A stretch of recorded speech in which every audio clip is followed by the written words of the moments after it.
Hayan! Good morning mga ka-ventures! So, maganda na yung panahon ngayon kasi wala na siyang ulan, no? Grabe talaga yung ulan from Monday to Thursday kahapon. So, ngayon, okay na yung panahon ngayon. Wala nang ulan, kaya mag-ano na tayo mga ka-ventures.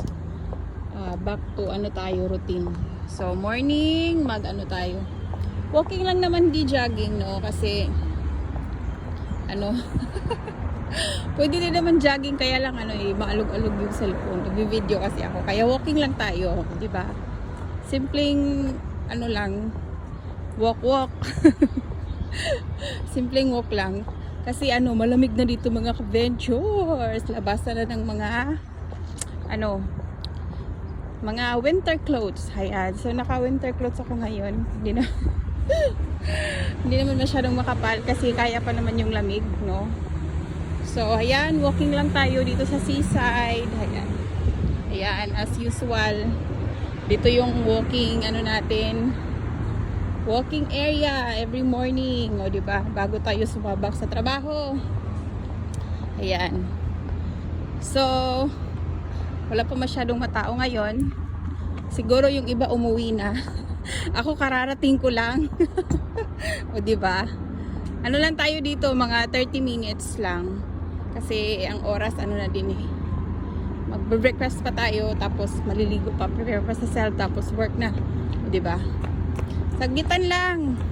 Basta makapresent tayo dito sa lugar na to kasi hinahanap tayo dito hinahanap tayo dito. Yan, din, almost 4 days din akong naka-absent dito. Monday hanggang kahapon. Kasi nga sobrang ulan, oh my god. Pero ngayon okay na yung okay na yung panahon, kaya na tayo. Walking, o diba? Malayo-layo na din. Pero hindi na tayo pupunta pa doon. Bakit nga tayo? Ayan. Nahingal na ako. Ayan, bless ngayon? Friday, yay, Friday. Bless Friday everyone, and salamat ulit sa suporta nyo. Baki na tayo dito. Balik na tayo doon. Mga lang tayo, 3 round. Oh, sorry. Hindi ko siyang nasagasaan, char.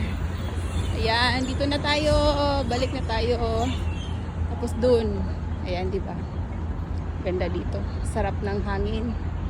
Ayan again. Blessed Friday everyone. And thank you for watching. Bye-bye po. God bless.